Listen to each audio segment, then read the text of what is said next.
Chapter 21. I was soon introduced into the presence of the magistrate, an old benevolent man with calm and mild manners. He looked upon me, however, with some degree of severity, and then, turning towards my conductors, he asked who appeared as witnesses on this occasion. About half a dozen men came forward, and one being selected by the magistrate, he deposed that he had been out fishing the night before with his son and brother-in-law, Daniel Nugent. When, about 10 o'clock, they observed a strong northerly blast rising, and they accordingly put in for port. It was a very dark night, and as the moon had not yet risen, they did not land at the harbour, but, as they had been accustomed, at the creek about 2 miles below. He walked on first, carrying a part of the fishing tackle, and his companions followed him at some distance. As he was proceeding along the sands, he struck his foot against something and fell at his length on the ground. His companions came up to assist him, and by the light of their lantern they found that he had fallen on the body of a man, who was, to all appearance, dead. Their first supposition was that it was the corpse of some person who had been drowned, and was thrown on shore by the waves. But on examination they found that the clothes were not wet, and even that the body was not then cold. They instantly carried it to the cottage of an old woman near the spot, and endeavored, but in vain, to restore it to life. It appeared to be a handsome young man, about 25 years of age. He had apparently been strangled, for there was no sign of any violence except the black mark of fingers on his neck. The first part of this deposition did not in the least interest me, but when the mark of the fingers were mentioned, I remembered the murder of my brother and felt myself extremely agitated.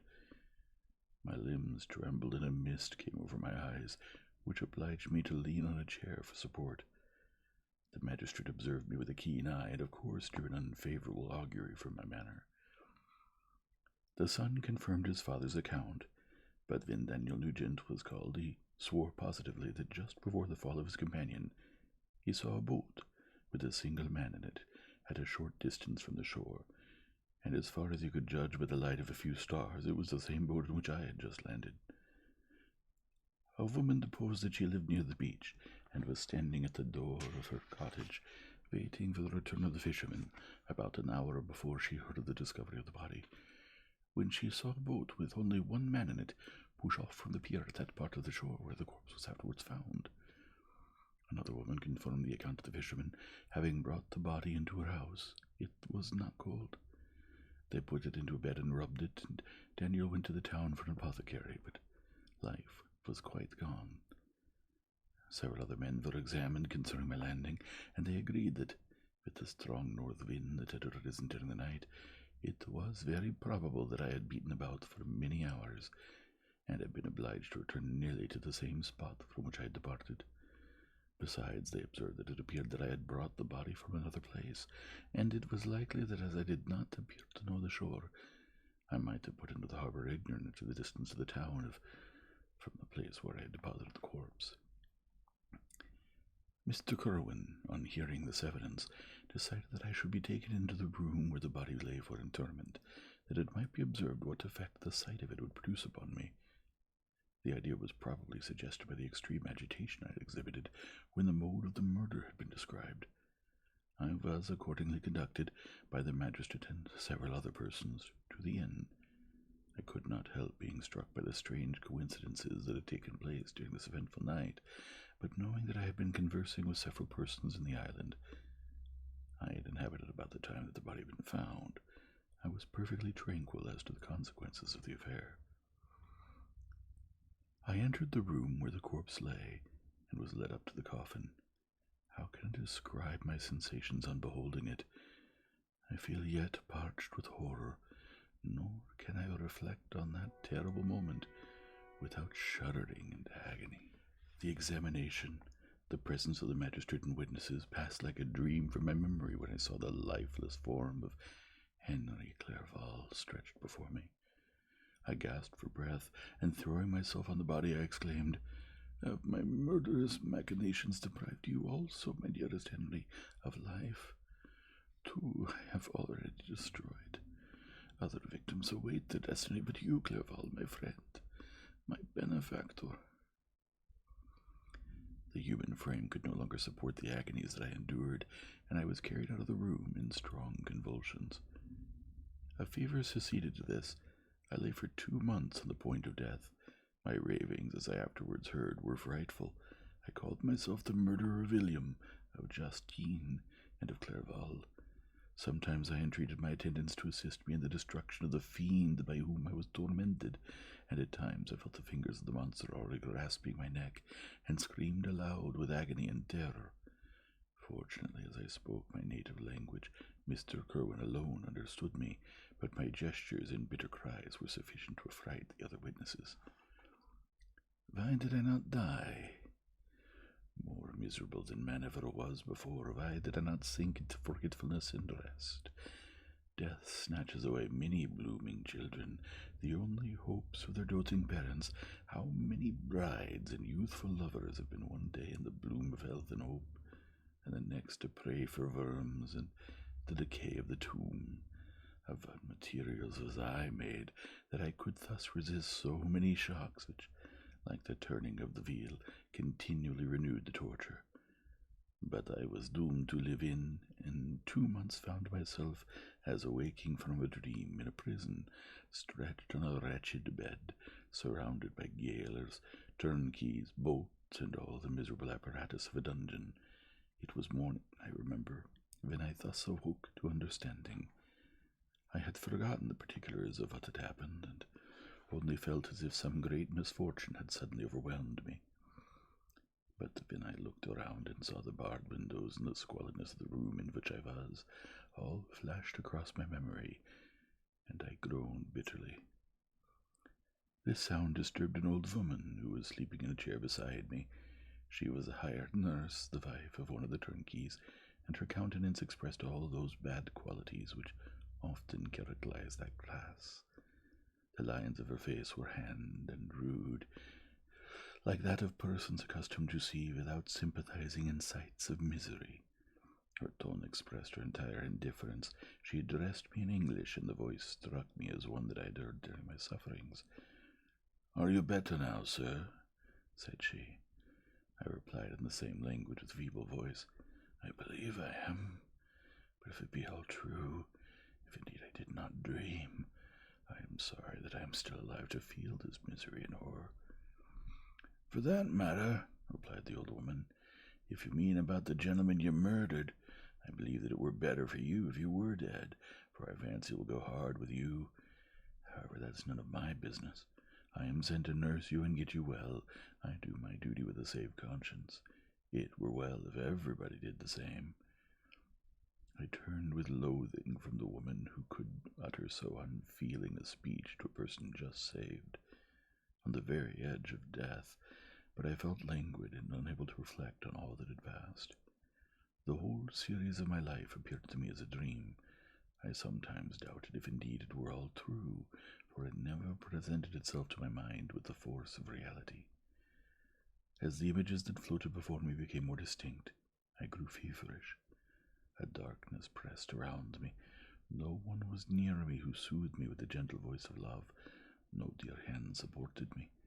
The physician came and prescribed medicines, and the old woman prepared them for me, but utter carelessness was visible in the first, and the expression of brutality was strongly marked in the visage of the second. Who could be interested in the fate of a murderer but the hangman, who would gain his fee? These were my first recollections, but I soon learned that Mr. Kerwin had shown me extreme kindness. He had caused the best room in the prison to be prepared for me. Wretched indeed was the best, and it was he who had provided the physician and nurse. It is true he seldom came to see me, for although he ardently desired to relieve the sufferings of every human creature, he did not wish to be present at the agonies and miserable ravings of a murderer. He came, therefore, sometimes to see that I was not neglected, but his visits were short and with long intervals. One day, while I was gradually recovering, I was seated in a chair, my eyes half open and my cheeks livid like those in death. I was overcome by gloom and misery, and often reflected I had better seek death than desire to remain in a world which to me was replete with wretchedness, At one time I considered whether I should not declare myself guilty and suffer the penalty of the law, less innocent than poor Justine had been. Such were my thoughts when the door of my apartment was opened and Mr. Kerwin entered. His countenance expressed sympathy and compassion. He drew a chair close to mine and addressed me in French. "I fear that this place is very shocking to you. Can I do anything to make you more comfortable?" "I thank you, but all that you mention is nothing to me. On the whole earth there is no comfort which I am capable of receiving. I know that the sympathy of a stranger can be but of little relief to one borne down as you are by so strange a misfortune.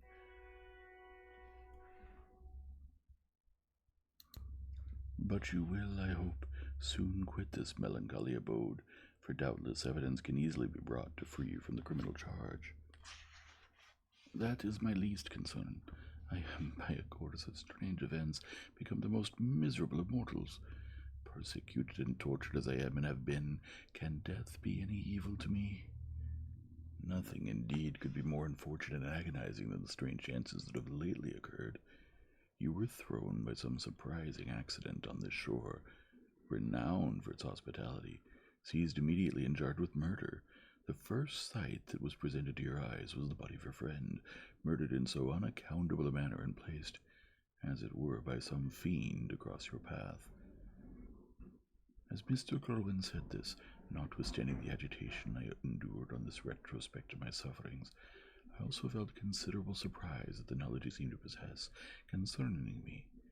I suppose some astonishment was exhibited in my countenance, for Mr. Kerwin hastened to say, "Immediately upon your being taken ill, all the papers that were on your person were brought me, and I examined them that I might discover some trace by which I could send to your relations an account of your misfortune and illness. I found several letters, and among others, one which I discovered from its commencement to be from your father. I instantly wrote to Geneva. Nearly 2 months have elapsed since the departure of my letter, but you are ill. Even now you tremble. You are unfit for agitation of any kind. This suspense is 1,000 times worse than the most horrible event. Tell me what new scene of death has been acted, and whose murder I am now to lament." "Your family is perfectly well," said Mr. Kerr with gentleness, "and someone, a friend, is come to visit you."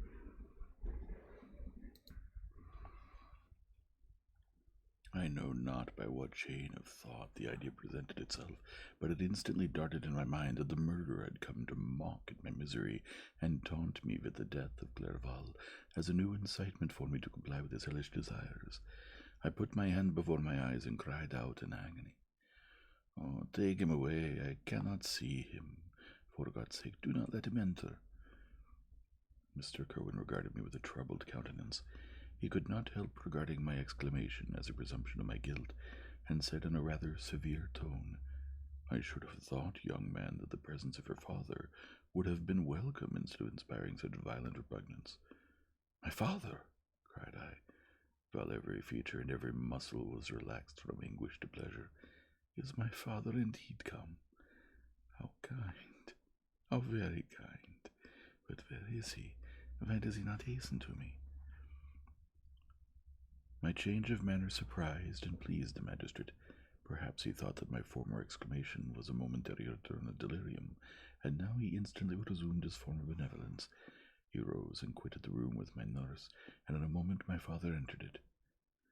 Nothing at this moment could have given me greater pleasure than the arrival of my father. I stretched out my hand to him and cried, "Are you then safe? And Elizabeth? And Ernest?"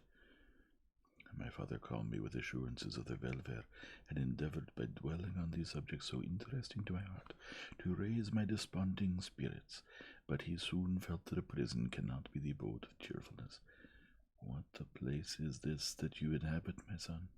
said he, looking mournfully at the barred windows and wretched appearance of the room.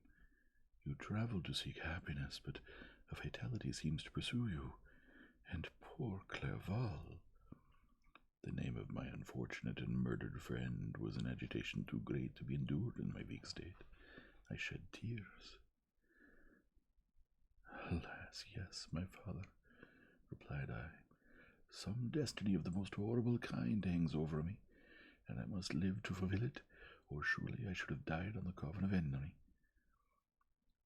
We were not allowed to converse for any length of time, but the precarious state of my health rendered every precaution necessary that could ensure tranquillity. Mr. Kerwin came in and insisted that my strength should not be exhausted by too much exertion, but the appearance of my father was to me like that of my good angel, and I gradually recovered my health. As my sickness quitted me, I was absorbed by a gloomy and black melancholy that nothing could dissipate. The image of Clerval was forever before me, ghastly and murdered. More than once the agitation into which these reflections threw me made my friends dread a dangerous relapse. Alas, why did they preserve so miserable and detested a life? It was surely that I might fulfill my destiny, which is now drawing to a close. Soon, oh very soon, will death extinguish these throbbings and relieve me from the mighty weight of anguish that bears me to the dust, and in executing the reward of justice, I shall also sink to rest. Then the appearance of death was distant, although the wish was ever present to my thoughts, and I often sat for hours, motionless and speechless, wishing for some mighty revolution that might bury me and my destroyer in its ruins.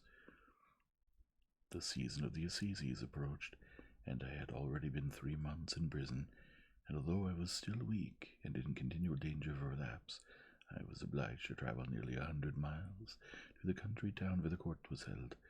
Mr. Kerwin charged himself with every care of collecting witnesses and arranging my defense.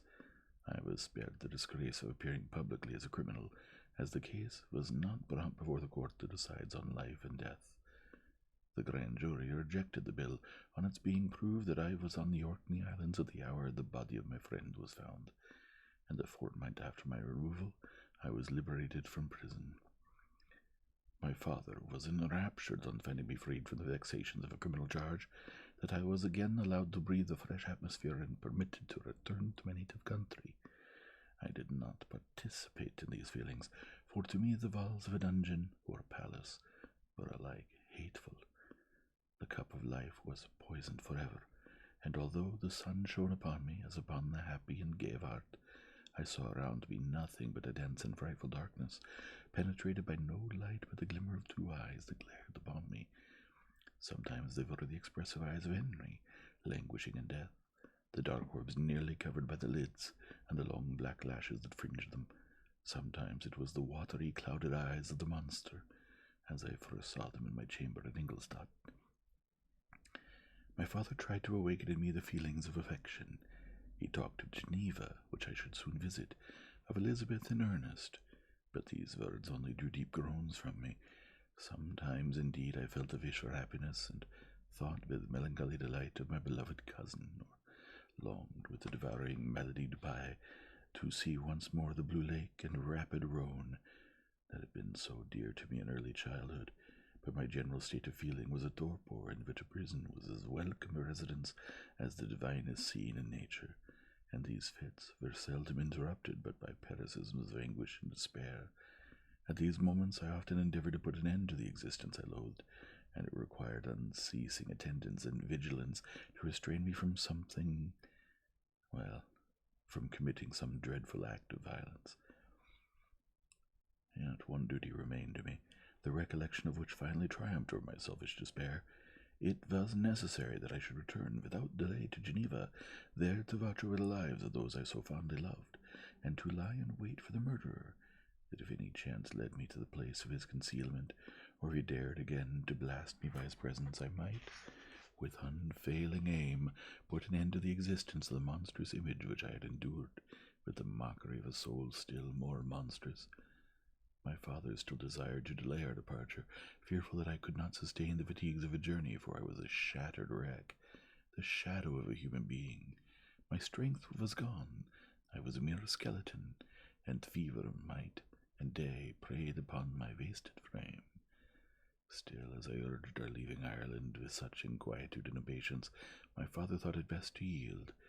We took our passage on board the vessel bound for Havre and sailed with a fair wind from the Irish shores.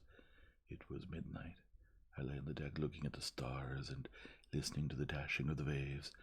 I hailed the darkness that shut Ireland from my sight, and my pulse beat with a feverish joy when I reflected that I should soon see Geneva.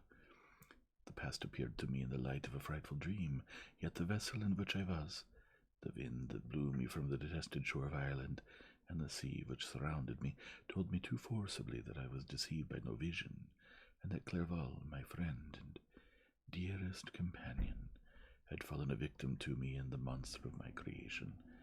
I repassed in my memory my whole life, my quiet happiness followed residing with my family in Geneva, the death of my mother, and my departure from Ingolstadt.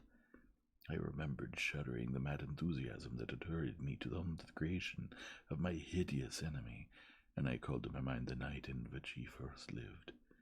I was utterly unable to pursue the train of thought. 1,000 feelings pressed upon me, and I wept bitterly. Ever since my recovery from the fever, I had been in the custom of taking every night a small quantity of laudanum, for it was by means of this drug only that I was enabled to gain the rest necessary for the preservation of life. Oppressed by the recollection of my various misfortunes, I now swallowed double my usual quantity and soon slept profoundly. But sleep did not afford me respite from thought and misery. My dreams presented 1,000 objects that scared me. Towards morning I was possessed by a kind of nightmare. I felt the fiend's grasp in my neck, and could not free myself from it.